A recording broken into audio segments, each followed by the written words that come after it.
Assalamualaikum warahmatullahi wabarakatuh. Waalaikumsalam warahmatullahi wabarakatuh. Selamat pagi anak-anak. Pagi, Bu. Ya, bagaimana kabarnya hari ini? Alhamdulillah baik, Bu. Ya, sebelum kita masuk ke pembelajaran inti, alangkah baiknya kita berdoa.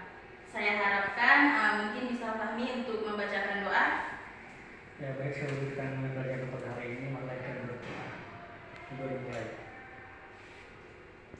Berdoa selesai. Ya, terima kasih. Sebelum itu Ibu akan absen dulu ya. Ya, Bu. Fahmi Ali, Hadir, Bu. Sri Maharani Pateda, Siti Marlina Kobela, Hadir, Bu. Tiansi Umar. Alpa, Bu. Ya, jadi ada satu orang yang tidak hadir ya. Ya.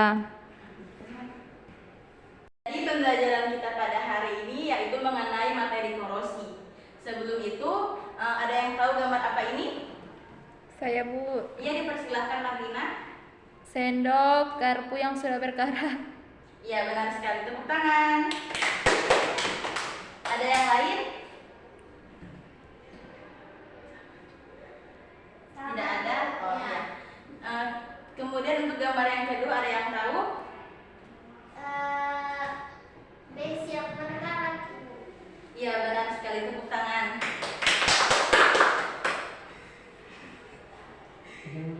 Jadi, gambar di sini merupakan jembatan yang terbuat dari logam atau besi yang sudah mengalami pengkaratan sehingga menyebabkan jembatan itu roboh. Jadi faktanya banyak sekali peralatan dari logam yang mengalami kerusakan akibat berkarat. Nah, apa itu karat pada benda besi atau logam? Kemudian, bagaimana sih pandangan kalian jika melihat alat-alat tersebut berkarat? Apakah masih memenuhi fungsinya? Itu yang akan kita bahas pada materi pada hari ini. Sebelum itu, proses perkaratan atau karat pada logam lebih dikenal dengan istilah korosi. Ya. Semua bisa perhatikan slide di atas ini.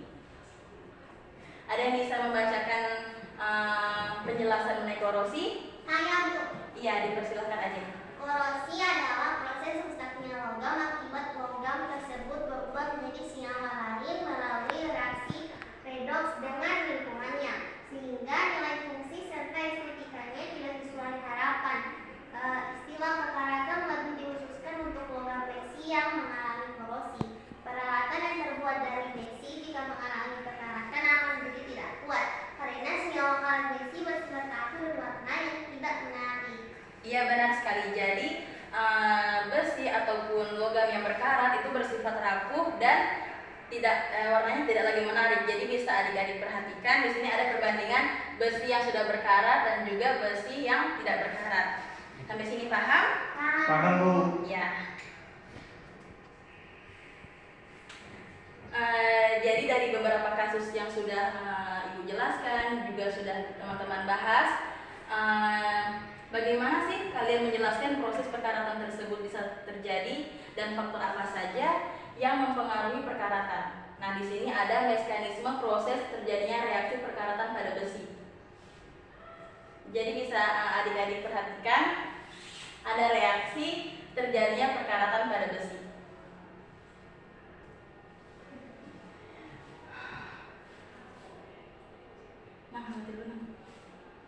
Jadi pada gambar sebelumnya itu sudah menjelaskan reaksi terjadinya perkaratan. Jadi reaksinya itu bisa teman-teman lihat di sini bahwa dari peristiwa tersebut akhirnya terbentuk suatu sel galvani alami di mana besi akan menjadi anoda dan mengalami oksidasi menjadi Fe2+. Selanjutnya, secara redoks maka keseluruhan reaksinya diberikan reaksi sebagai berikut. Jadi di sini ada anoda dan juga katoda menghasilkan elektrosel yaitu plus 0,84 V. Jadi potensial yang bernilai positif yaitu plus 0,84 V ini menjelaskan bahwa perkaratan besi terjadi secara spontan. Sampai sini paham? Paham, Bu. Ya, baik sekali. Kemudian kita masuk ke faktor-faktor yang mempengaruhi proses perkaratan besi. Nah, sebelum Ibu menjelaskan, kira-kira ada yang bisa menjelaskan faktor apa saja yang menyebabkan perkaratan pada besi? Ya, Bu. Kira-kira karat itu disebabkan oleh apa? Saya, Bu. Ya, mungkin Lina terlebih dahulu. Karena sering terkena air, Bu. Ya, benar sekali. Tepuk tangan. Ada lagi? Saya. Ya, aja yang Karena silakan. gas oksigen. Ya, benar sekali karena adanya gas oksigen. Jadi, faktor-faktor yang mempengaruhi proses perkaratan itu dibagi menjadi dua, yaitu ada faktor utama dan juga faktor pendukung. Faktor utamanya itu terlibat langsung pada reaksi dan sebagai penentu utama berlangsungnya reaksi tersebut. Seperti yang sudah dijelaskan tadi bahwa faktor utama itu meliputi gas, oksigen, dan juga air. Sedangkan untuk faktor pendukungnya itu adalah zat-zat lain atau kondisi lain yang secara langsung mempengaruhi proses perkaratan, seperti adanya zat elektrolit yaitu asam, basa, dan garam, kemudian juga permukaan besi yang tidak merata, serta adanya pemanasan. Kemudian di sini ada cara yang dapat dilakukan untuk mencegah terjadinya perkaratan pada besi ataupun logam. Di sini ada teknik-tekniknya, yaitu dengan cara pengecatan, pelapisan dengan plastik, pelapisan dengan minyak atau oli, kemudian ada thin plating, yaitu pelapisan dengan timah, kemudian ada chrome plating, yaitu pelapisan dengan krom, dan yang terakhir ada pelapisan dengan zinc atau galvanisasi. Jadi dari beberapa teknik pelapisan logam yang sudah Ibu jelaskan tadi, kira-kira ada yang bisa menganalisa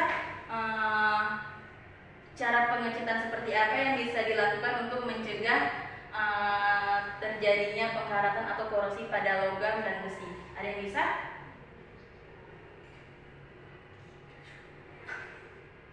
Ada yang bisa?